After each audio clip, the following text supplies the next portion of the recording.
할렐루야, 반갑습니다. 오늘은 욥기서 4장, 5장 같이 가도록 하겠습니다.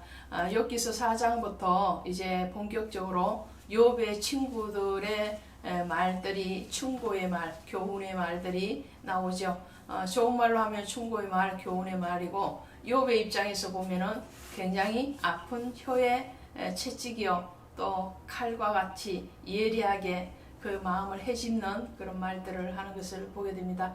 우리는 친구의 소중함을 알죠. 그래서 친구가 정말로 친밀한 친구가 3명만 있어도 그 사람의 인생은 성공했다고 합니다. 오늘 욥을 보면은 친구가 많죠. 오늘 본문에 나오는 엘리바서, 그 다음에 소밧, 또 빌닷, 그리고 엘리후까지 친구가 4사람이나 됩니다. 그런데 이 4사람의 친구가 굉장히 욥의 평상시에는 좋은 친구였는지 모르지만 욥이 오늘과 같이 극한 고난 가운데 있을 때에는 결코 좋은 친구만은 아니었다라는 것을 알게 되죠.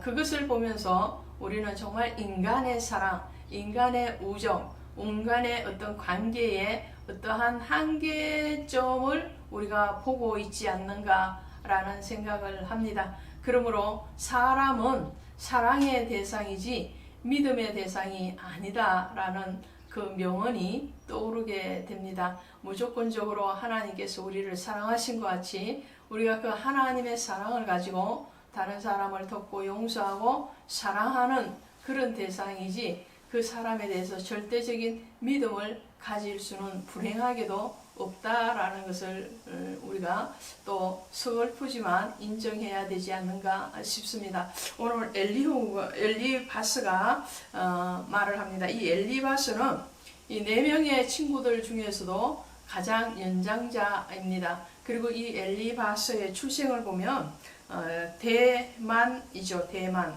1절에 나옵니다. 4장 1절에 대만 사람 엘리바소 이러죠. 이 대만이라는 이 지역은 창세기 36장에 가면 에돔의 후손들의 이름에서 나오고 있어요. 그리고 에레미야서 49장에 가면 이 에돔의 지역을 얘기할 때에 대만을 소환하는 것을 보게 됩니다. 그래서 이 대만이라는 지역은 아마 에돔의 후손들이 지역을 이루고 살았던 그 지명이 아닌가라고 성경학자들은 추정을 하죠. 그래서 이 엘리바스의 이름의 뜻이 바로 하나님은 심판자입니다. 하나님이 심판자이심인데 오늘 본문의 말씀에 보면은 엘리바스 자신이 욥을 심판하는 심판자의 자리에 있는 것을 보게 됩니다. 정말 하나님이 심판하고 하나님이 다스려야 되는데 오늘 우리는 우리가 다스리고 우리가 심판하고 정죄하는 자리에 종종 있더라는 거죠. 저도 그렇습니다. 저도 이렇게 관계를 맺다 보면 어느 순간에 다른 사람을 심판하는 그 오만한 자리에 가 있는 것을 문득문득 깨닫게 됩니다.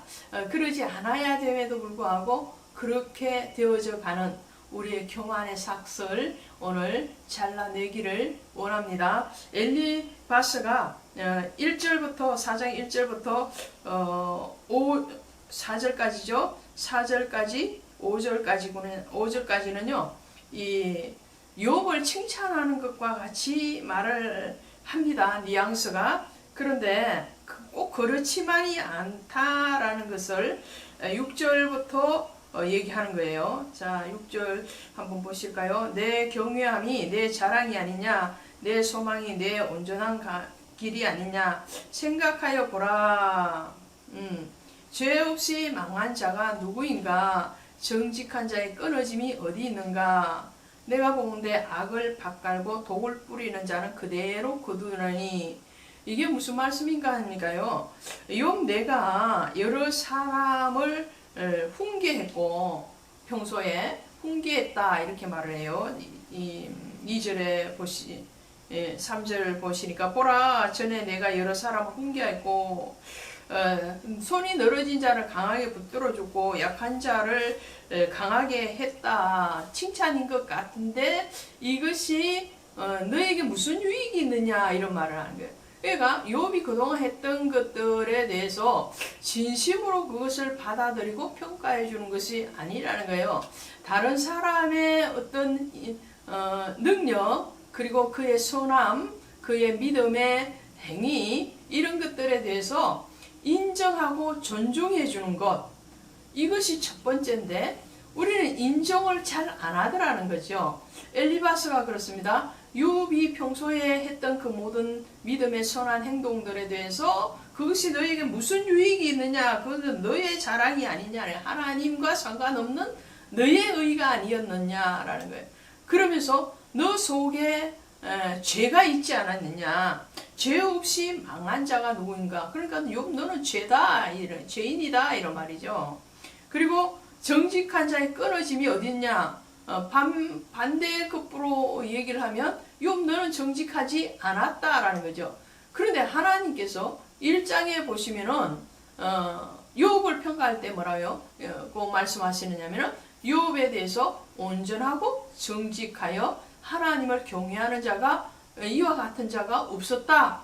하나님이 인정했거든요. 하나님 정직하다고 그랬어요. 온전하다고 그랬어요. 하나님을 경외한다고 그랬어요. 근데 엘리바스는 그게 아니었다라고 말을 하는 거예요. 너의 악으로 인해서 너가 지금 징계를 받는 것이 아니냐, 이렇게 말을 합니다.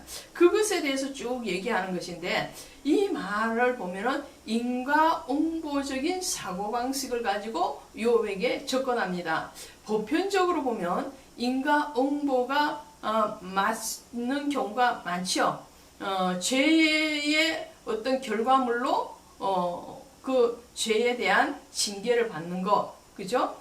그런데 오늘 욥은 그와는 관계없는 그 외의 갈로 밖의 상황인데도 불구하고 엘리바스는 인과응보적으로 해석을 하고, 그리고 욥을 정죄하는 자리에, 심판하는 자리에 있는 것을 보게 됩니다. 이것을 보면요, 사무엘하 16장에 가시면 다윗이 15장에서 압살롬의 반역으로 인해서 궁궐을 떠나서 도피를 떠나는 길목에서 누구를 만나느냐면은 시므이라는 사람을 만나요.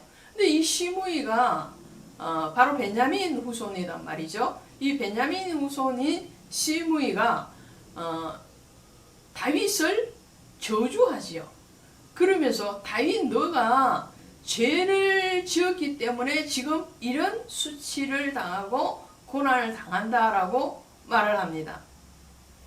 근데 그 저주의 말에 대해서 다윗은 대항하지 않습니다. 그 당시에 군사들이 오히려 시므이를 처단할 것을 요청을 하지만 다윗은 거기에 대해서 아니야, 스톱, 참어. 왜냐, 하나님께서 시므이를 통해서 나에게 교훈하시고 있고 나를 징계하고 계시기 때문에 시므이 저가 내가 사울의 개처럼 사울의 피를 흘린 자로서 어떤 그 악을 행해서 이렇게 고난을 당한다고 그런 억척의 말을 하지만, 그 말을 통해서 하나님은 나를 낮추기를 원하시기 때문에 그 시므이를 정죄하지 말아라 라고 다윗이 말하는 것을 보게 되죠. 지금 엘리바스가 그런 상황입니다. 그러면서 5장 1절에 가면 연이어서 엘리바스가 뭐라고 말을 하느냐면, 너는 부르짖어 보라, 내게 응답할 자가 있겠느냐, 거룩한 자 중에 내가 누구에게로 향하겠느냐. 자, 심지어 엘리바스는 욥을 정죄하면서 이렇게 하면, 너는 부르짖어 봐라, 하나님 안 들으실 것이다 라는 거예요. 하나님은 거룩한 자인데 거룩한 자는 죄인의 소리를 듣지 아니할 것이다 라고 말을, 이 아주 잘못된 충고를 하는 거죠. 하나님은 의인의 기도에 대해서 응답하실 뿐만 아니라 혹시 욥이 죄인이라 할지라도, 또 혹시 저와 여러분이 죄 가운데 있다 할지라도 우리의 부르짖음, 기도에 대해서 하나님은 들으시더라는 거예요. 들으시고 하나님의 가장 좋은 것, 가장 선한 것을 우리에게 응답하시죠. 그 선함은 바로 하나님 자신이신 예수 그리스도를 드러내시는 거죠. 에레미야서 33장 3절에 가시면, 너는 내게 부르짖으라, 내가 내게 응답하겠고 내가 알지 못하는 크고 비밀한 일을 내게 보이리라 라고 말씀해요. 너는 내게 부르짖으라. 쉬지 말고 기도하라 말. 구하라, 찾으라, 두드리라. 그러면 어떻게 해요? 구하는 자가 얻을 것이요, 찾는 자가 찾을 것이요, 두드리는 자에게 열릴 것이요. 하나님 약속하고 계세요. 예수 그리스도께서 약속하고 계시는 그 기도의 응답에 대해서 엘리바스는 지금 욥 너는 죄 가운데 있기 때문에 기도해봐도 하나님이 안 들으실 것이다. 그러니까 너는 뭐 해라는 거예요. 하루속히 너의 자신의 죄에 대해서 돌이키라 라고 말을 하죠. 그리고 17절에 보시면 볼지어다 하나님께서 징계받는 자에게는 복이 있나니, 그러면서 엘리바스는요 다시 이 욥을 위로하는 톤으로 돌아옵니다. 17절부터 27절까지는 징계를 너가 지금 받고 있지만 그 징계가 하나님 앞에 너를 세워가는 유익이 될 것이다 라고 말을 하죠. 시편 119편 71절에 가시니까 고난당하는 것이 내게 유익이라 이로 인하여 내가 주의 율례를 배우게 되었도다. 그러겠죠. 자, 고난을 통해서 우리는 누구를 만나느냐 하면은 예수 그리스도를 만나는 거예요. 그것이 수지 맞는 유익이죠. 고난을 통해서 하나님의 말씀을 더 깊이 깨닫게 되고 주께로 더 가까이 가서 그 주님의 실체, 그 주님의 마음, 그 주님의 뜻, 그것을 깨닫고 세워질 수 있다면 그 고난만큼 좋은 것이 없다라는 거죠. 오늘 거기에 대해서 엘리바스도 얘기합니다. 그런즉 너는 전능자의 징계를 업신여기지 마라. 하나님은 아프게 하시다가 삼매시며 상하게 하시다가 그의 손으로 고치시나니. 그죠? 하나님은 징계를 하시지만 그 징계로 끝나는 것이 아니고 다시 삼해 주시고 다시 회복해 하시는 하나님. 엘리바스의 말이 전적으로 틀린 것은 아니에요. 맞는 말이에요. 이후에 나오는 다른 친구들의 말들도 우리는 보편적으로 보면 그들의 말이 틀린 말이 아닙니다. 맞습니다. 틀린 말은 아니되 욥에게는 좀 가혹한 말이었다. 그러나 이 가혹한 말들을 통해서 다윗이 시므의 저지를 통해서 다시 하나님을 깨달아가는 것 같이 욥이 온전하고 정직하고 하나님을 경외하는 그런 하나님 앞에 자랑스러운 믿음을 가진 자였으나 이 고난을 통해서 더 한층 정금같이 나오는 그 욥을 우리는 보게 될 것입니다. 고맙습니다.